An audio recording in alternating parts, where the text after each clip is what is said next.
predicar o enseñar a favor de la Iglesia Católica. Era un contraste. Y la Eucaristía es algo innegociable. Una hermana misionera que ocupa la música para llegar a los corazones. Pero es empezar a comprender ese misterio de la muerte y todas esas cosas, porque el Señor... Si fuera verdad, los evangelios lo hubieran dicho. El placer más grande que puede tener el ser humano es ayudar a los demás. Y Jesús fue buscando a los no amados. El rostro más hermoso es el rostro que trae una sonrisa puesta. ¿Qué tal? ¿Cómo están todos ustedes? Yo estoy convencida de que a partir de todos los testimonios que han pasado por este espacio, el Señor ha llamado la atención a muchas personas, ha dado campanazos, ha sacudido a cantidad de personas, en fin, cada testimonio deja algo, cada testimonio va dirigido a alguien y yo pienso que la historia que tenemos el día de hoy también va a tocar a muchas personas porque así Dios lo quiere. Nuestra invitada de hoy, Liliana. Liliana, ¿cómo has estado? Muy bien, gracias a Dios, Miriam. Bueno, Liliana, usted es conocida o fue muy conocida porque representó a Colombia varias veces en campeonatos de tenis de mesa, ¿no? Sí, gracias a Dios. Fui deportista de excelencia y siempre me gustó mucho el tenis de mesa, me enamoré.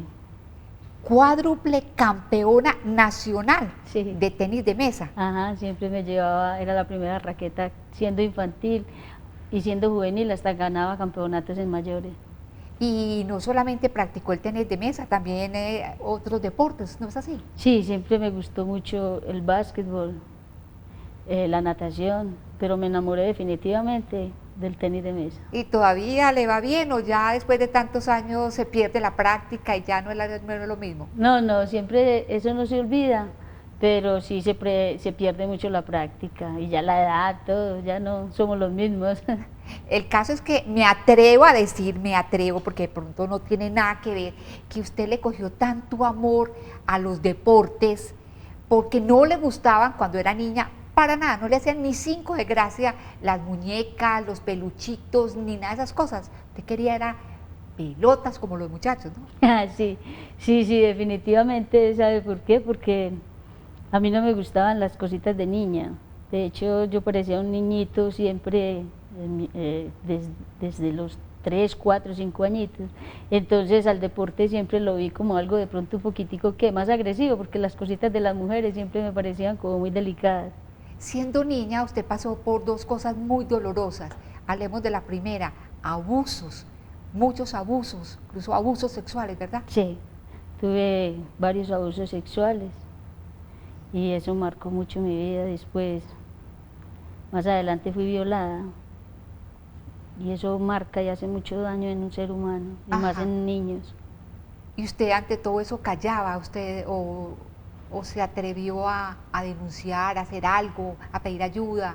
Nunca, cuando una persona es abusada y más de esa edad, uno siempre se siente como culpable, no sé, y había siempre, eso genera miedos, y había siempre un miedo dentro de mí, entonces no permitió que nunca le dijera a nadie. Aparte de eso, las personas que siempre abusan de uno, inclusive llegan a decirle a uno que no cuenten en la familia nada. Claro, lo amenazan, lo intimidan totalmente. Lo intimidan, eso da mucha tristeza y sería bueno que los padres entendieran eso.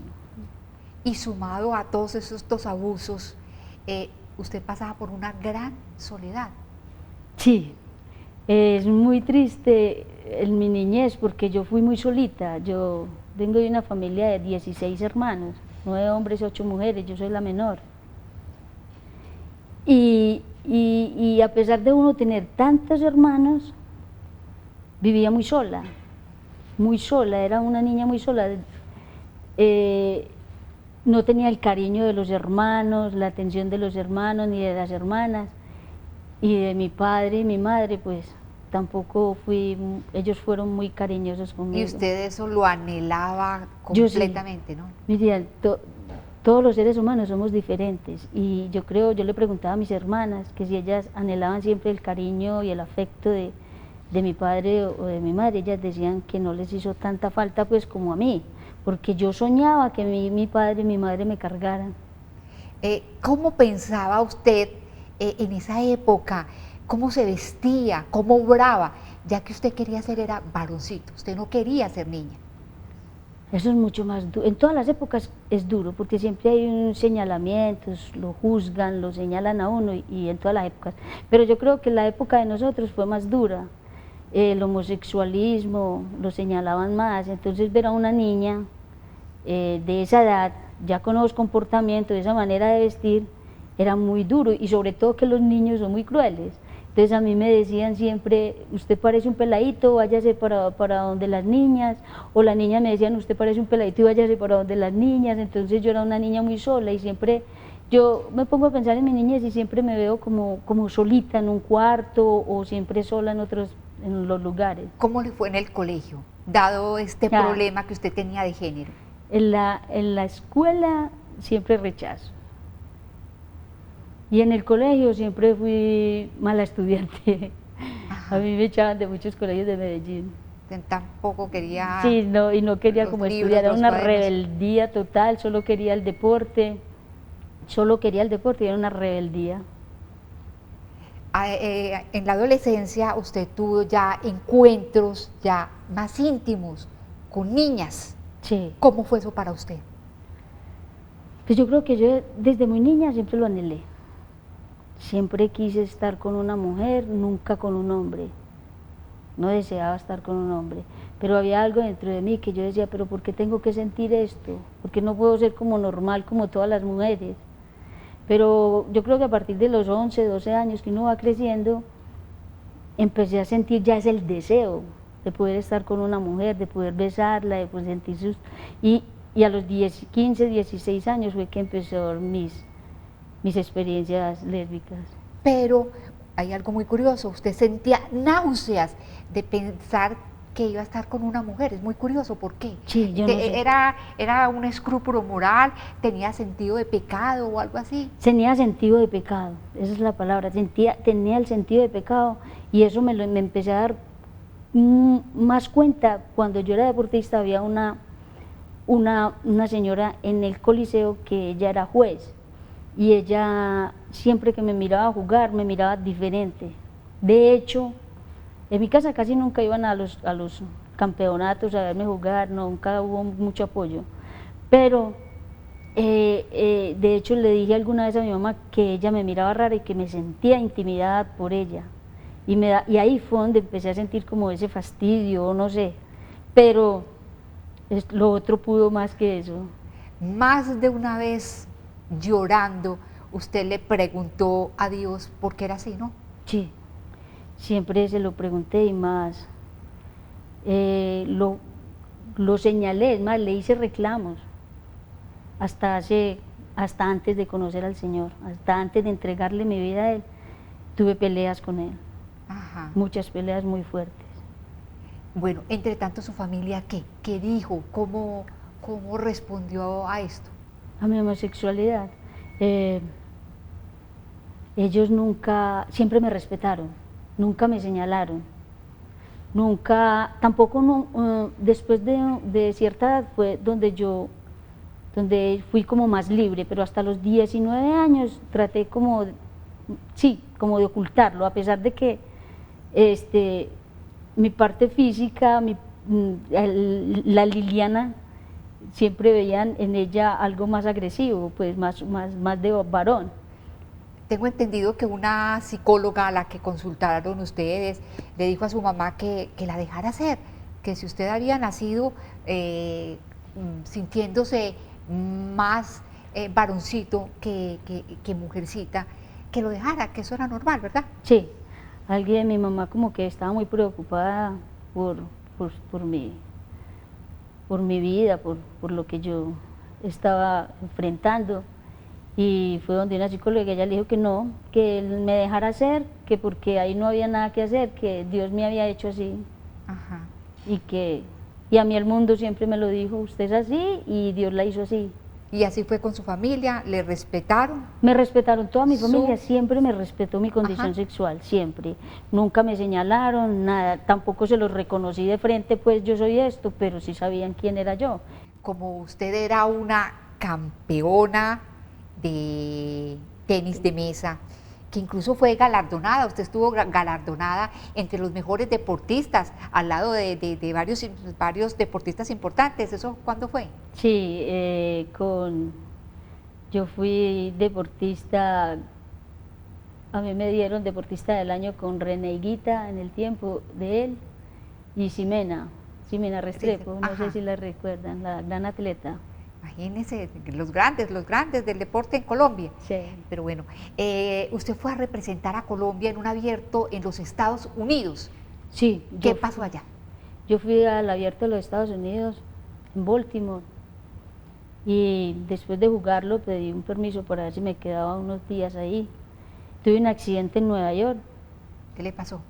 Iba con una amiga en un carro y me accidenté, y el carro que venía era un van y me dio por el lado mío y fue pérdida total del carro. Entonces a mí el carro, un árbol me quedó aquí pegado, yo no podía voltear. Ajá. Y me di en la cabeza, me di en la columna y la rodilla y el pie.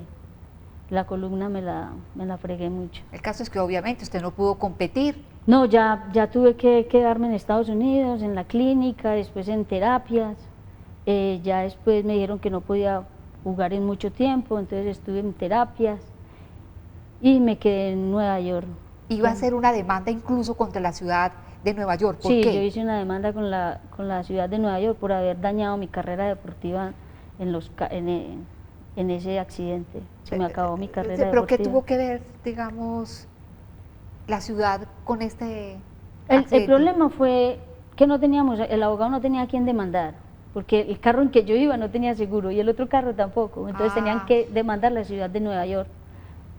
Digo yo, como por irresponsabilidad de dejar esos dos carros transitar sin nada de seguros. Bueno, el caso es que usted no pudo competir, se quedó en los Estados Unidos y se le dañó la vida. Sí. Es decir, hay una palabra que prácticamente podría resumir lo que fue su estancia en Norteamérica.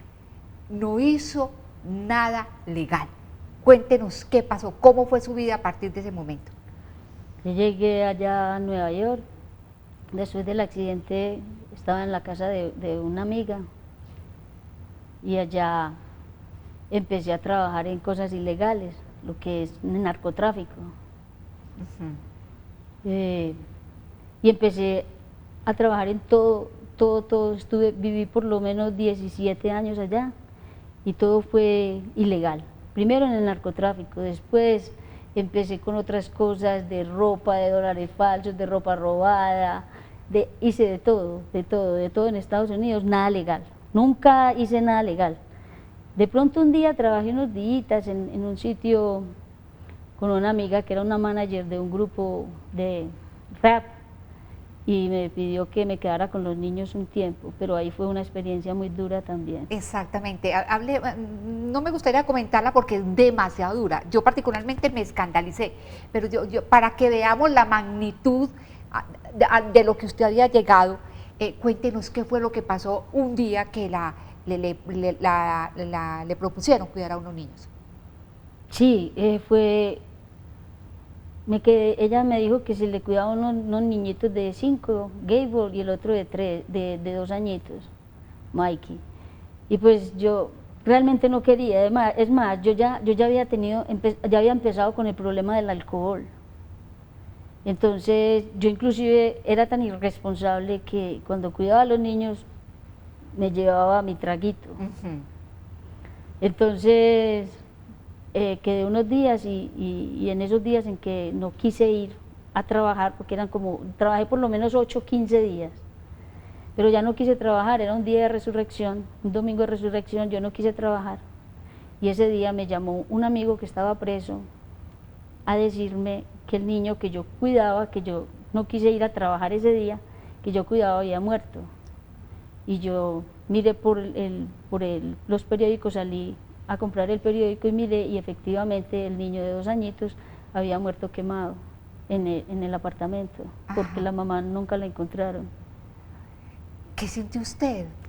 Es que es algo demasiado doloroso. Sí, para un mí niño de 2 años quemado en una cuna, porque nadie vigiló que el hermanito le tirara unos fósforos. Es demasiado, demasiado triste. Yo todavía no entiendo, y yo el día que fui al entierro de Gabo, el niño de 5 años, me decía en inglés y llorando me decía, y como nerviosito, en el velorio me decía, Lili, yo maté a mi hermanito, yo maté a mi hermanito. Y yo, Gabo, ¿por qué dices eso? Porque yo le quemé los fósforos en la cuna y el niño no se podía salir, y él desde un rincón del cuarto vio todo. Ajá. Como el hermanito se quemaba. Él sí que es más vivo, más grandecito, se saltó de la cuna. Ajá. Es una historia demasiado dolorosa. El caso es que usted siguió su rumbo, su vida de para atrás. Tengo entendido que hasta llegó a llevar, no sé si fue heroína en el organismo. ¿Cómo fue eso? Yo traqueteaba allá, volteaba en Nueva York, bueno, y llegué a trabajar, como te dije ahorita, con dólares falsos, con ropa robada, de todo lo que quieras hacer ilegal, todo lo hice. Pero un día llegué a sentirme en un momento como con tanta necesidad, y eso, a pesar de que lo había criticado y había evitado eso, que un día me propusieron llevar dinero, droga. Lo primero que hice fue llevar las maletas, en ropa. Y ya después fue tanta la necesidad que llegué y todo era heroína. Llegué a tener tanta necesidad, ya se me estaba el materialismo, porque para mí Dios, el Dios mío, era el dinero. Ajá. Y para poder estar con mujeres, para poder darme la vida que yo quería, que siempre soñé desde muy niña, tenía que conseguir dinero y comprarme la gente con el dinero. Entonces empecé ya a no pensar en mí, sino en el dinero, en el Dios, y empecé a tragarme heroína dentro del cuerpo. Supongo que la cogieron en un aeropuerto, algo así. Pues uno cuando ve que la gente, mi familia, en un tiempo estuvieron cayendo presos varios, porque había en mi familia también gente que trabajaba con droga aquí en Colombia, en Estados Unidos, y empezaron a caer varios. Pero uno no cree que todo el mundo cae menos uno. Ajá. Y a Liliana Saldarriaga le tocó un día y caí en una prisión de máxima seguridad en Estados Unidos. Así es.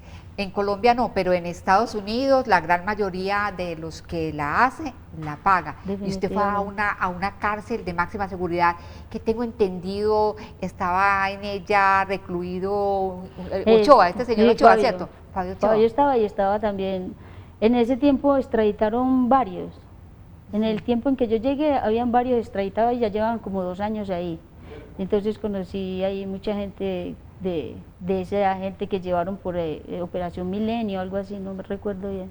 Bueno, el caso es que usted llega a esta cárcel de máxima seguridad y se le mueve algo que tenía dormido hace rato, la parte espiritual. ¿Qué pasó? Yo estaba allá y yo llegué los primeros meses, los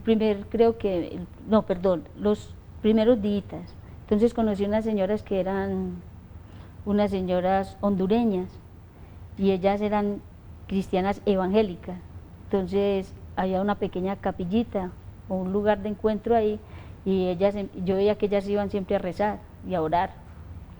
Y yo me les acerqué a ellas y yo les dije que me enseñaran a rezar o a orar, como se llamara, pero que yo necesitaba que ellas me mostraran a Dios, porque yo no lo conocía, ese no era mi Dios.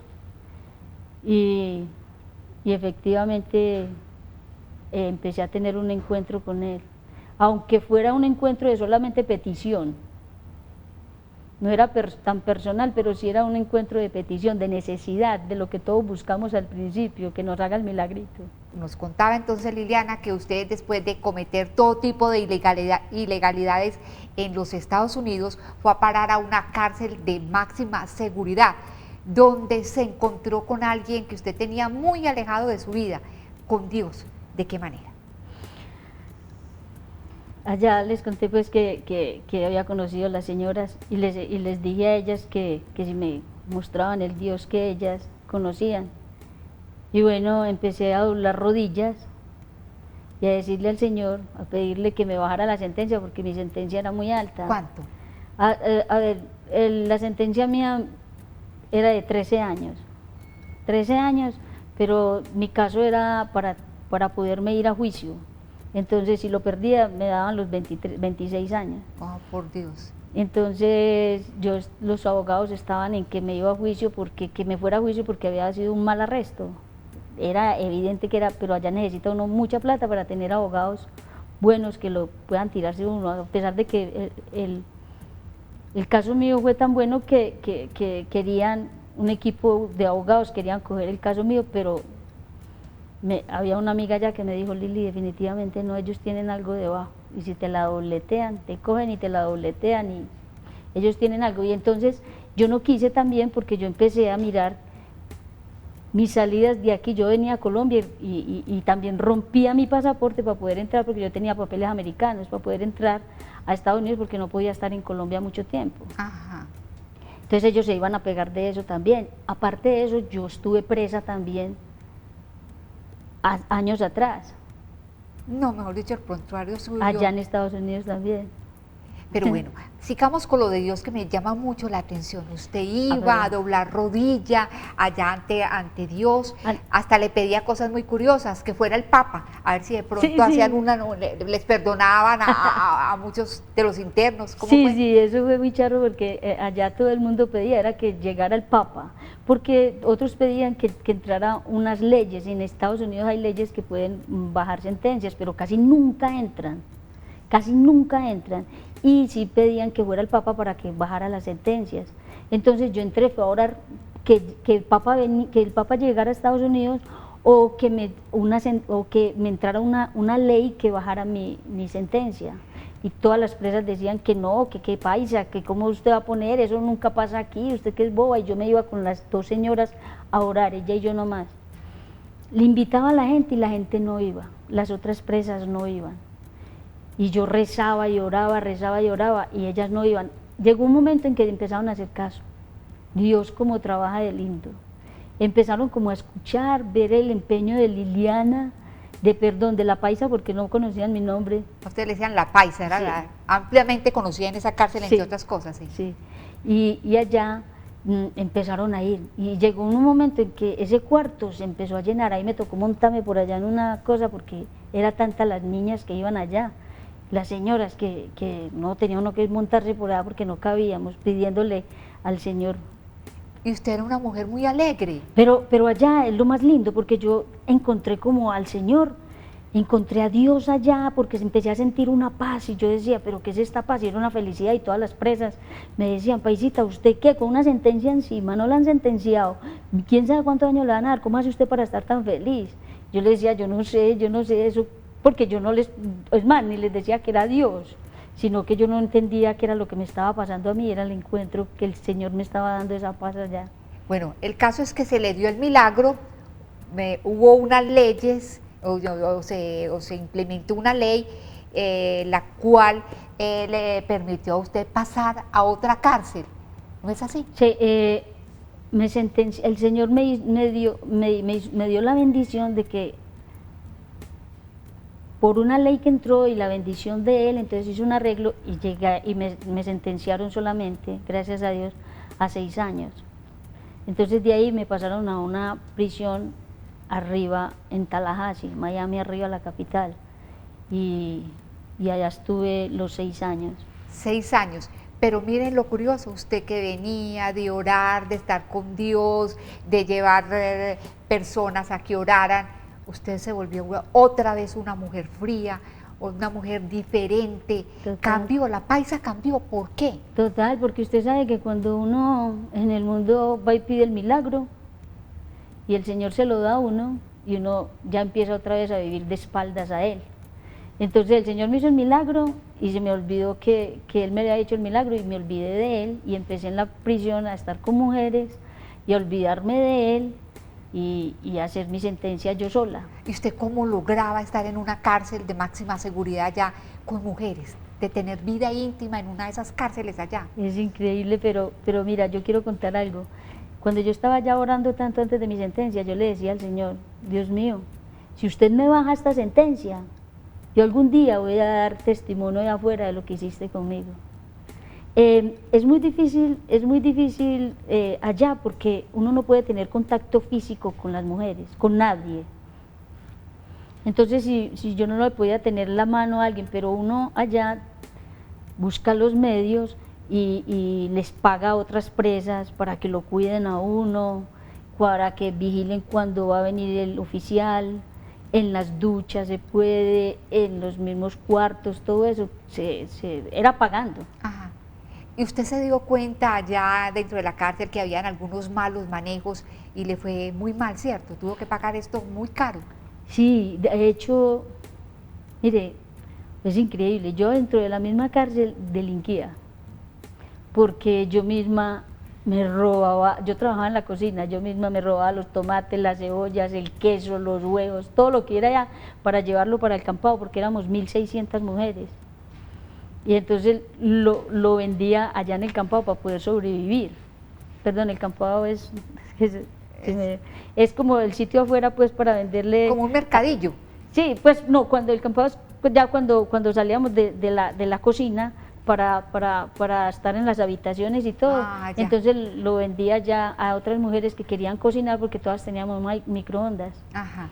Entonces allá llevamos todas esas cosas a venderlas, pero si nos pillaban nos íbamos para lo que llaman el hueco, la celda de castigo. ¿Y cuántas veces estuvo en esa celda de castigo? Estuve por ahí unas 6 veces. Yo llegué a estar como 2 meses allá en una celda de castigo. ¿Y cómo es una celda de castigo? Solamente hay un baño, que es frío, que eso es no es en losa, sino como eso brillante, ¿cómo se llama ese material? No recuerdo. Cerámica, pero es un material ahí que con lo que hacen las cocinas. Y el baño y el lavamanos solamente, la camita y ya, es un espacio así que uno contaba por ahí 5 pasos y ya tocaba la puerta y el muro. Y le pasaban a uno la comida por un huequito de la puerta. ¿Y el sol por ningún lado? No, porque todo eso todo esto está tapado aquí. No ve uno, sino sí sabe uno que en esta ventana está de noche o está de día, pero está toda forrada con un papel.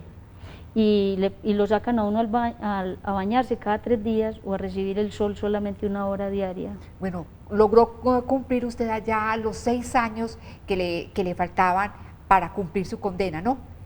Y entonces sale usted de allá, por fin, de la cárcel, regresa a Colombia, pero regresa sin nada, no se siente nada y con un problema grande de alcoholismo, ¿no? Yo ya venía con el problema de alcoholismo antes de caer. Ya me estaba dando cuenta de que el alcoholismo estaba manejando mi vida. Y ya cuando llegué a Colombia, yo le pedía inclusive en la prisión al señor que no me dejara volver a tomarme un trago. Y llegué a Colombia, lo primero que hice en el aeropuerto cuando fueron por mí, de decirle a mis hermanas, mis sobrinas que fueron por mí, que me compraban una botella de aguardiente. Y desde ese momento empecé a tomar. Y ahí se me disparó el alcoholismo de una manera que fue increíble. Es increíble el alcohol, como le destroza a uno la vida. Se va usted para la casa de su mamá acá en Colombia a tomar. Tengo entendido que usted no salía siquiera de la habitación. Usted no pensaba sino simplemente en tomar, usted no se sentía absolutamente nada y empezó a cranear cómo suicidarse. Así rápidamente, ¿cómo fue?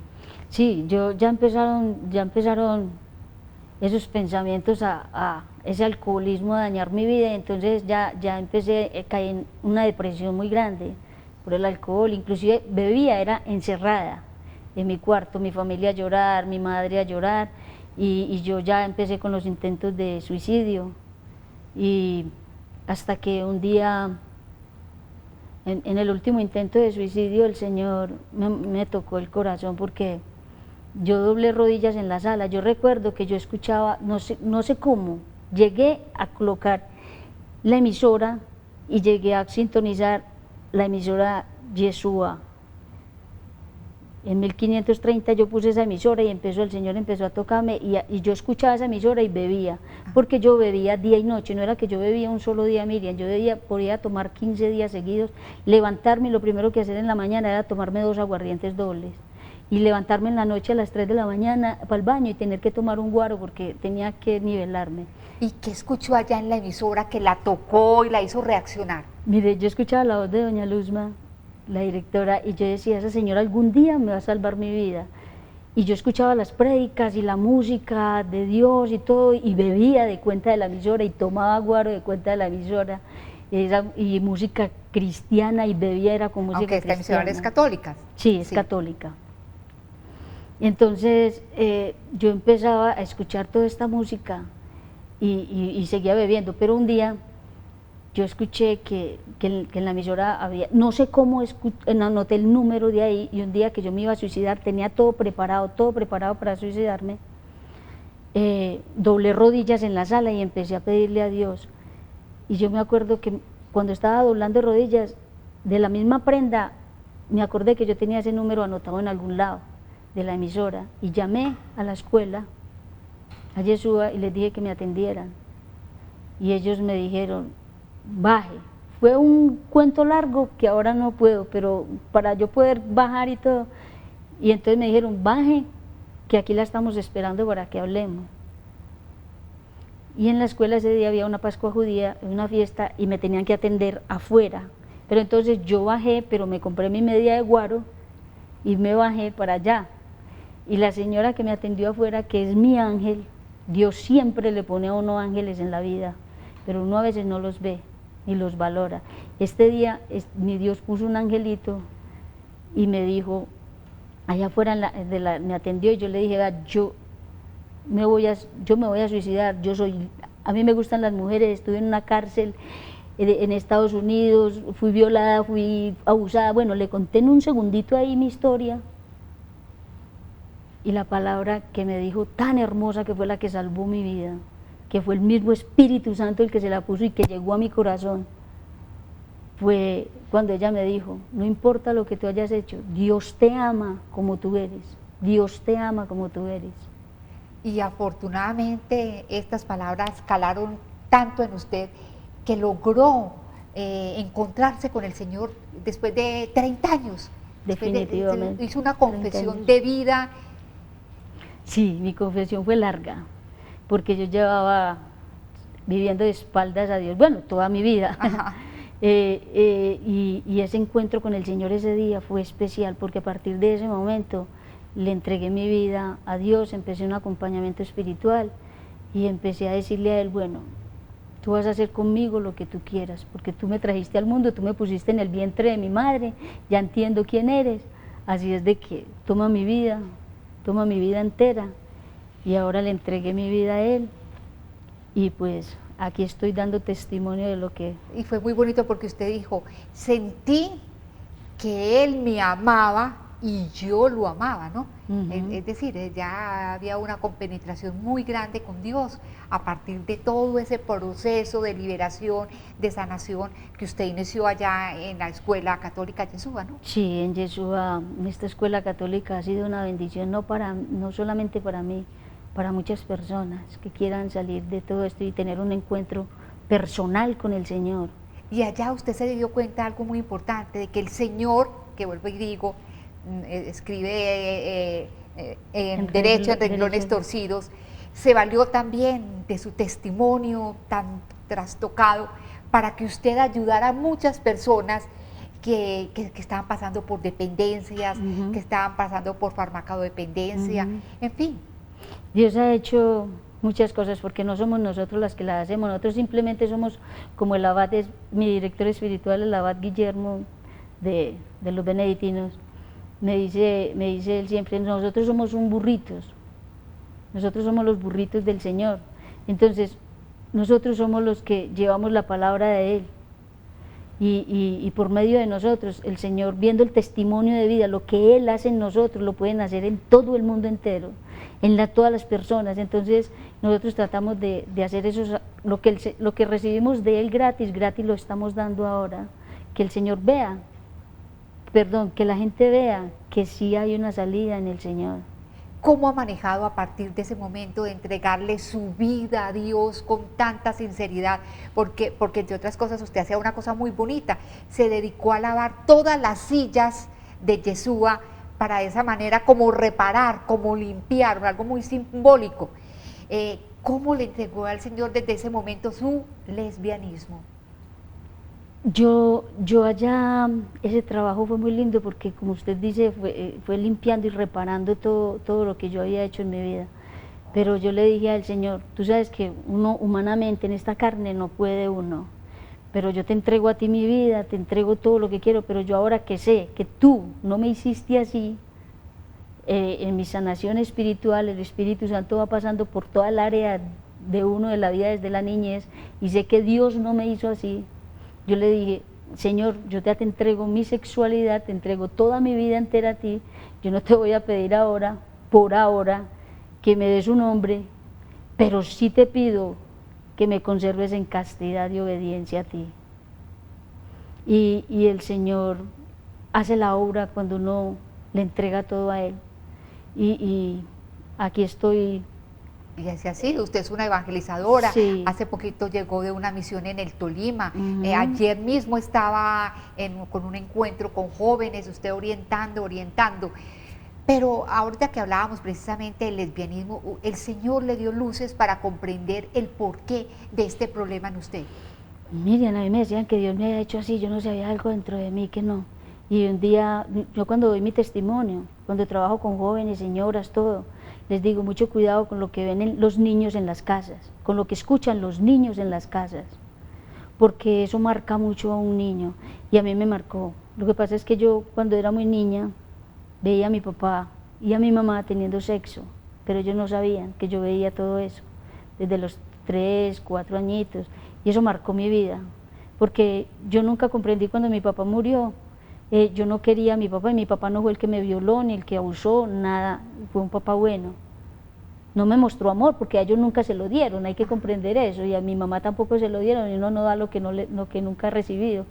Entonces, ahí fue donde yo dije, vi a mi papá morir y yo no lo quería a él. Me di cuenta de que yo a partir de que empecé a ver eso en lo que veía, empecé a cogerle rechazo a los hombres. Exacto, porque para lo que unos es hacer el amor, para otros es como algo Violencia. agresivo. Ujú. Exactamente, y eso en Pero un sí, eso niño ya la psicológicamente. marcó a usted. Bueno, qué lástima tener que cortar en este momento la entrevista porque pues surgen muchísimas preguntas. Por lo pronto, darle las gracias por haber venido y por una frase que usted dice que la deberíamos tener todos en la mente, y es que doblando rodilla todo se consigue, ¿no? Sí, sí, definitivamente. Yo no soy capaz de orar sin doblar rodillas. Y así uno no pueda físicamente doblar rodillas, doble ese corazón y entréguele la vida al Señor, que Él lo hace. Bueno, muy bonito el testimonio, a mí particularmente me gusta mucho, yo sé su trabajo, su sufrimiento, digamos el infierno por el que pasó y la luz afortunadamente en la que ahora se encuentra. Bueno, gracias también a todos los televidentes que nos han acompañado y esperemos a ver a quién nos trae el Señor la próxima semana. Por lo pronto, un resto de día muy feliz.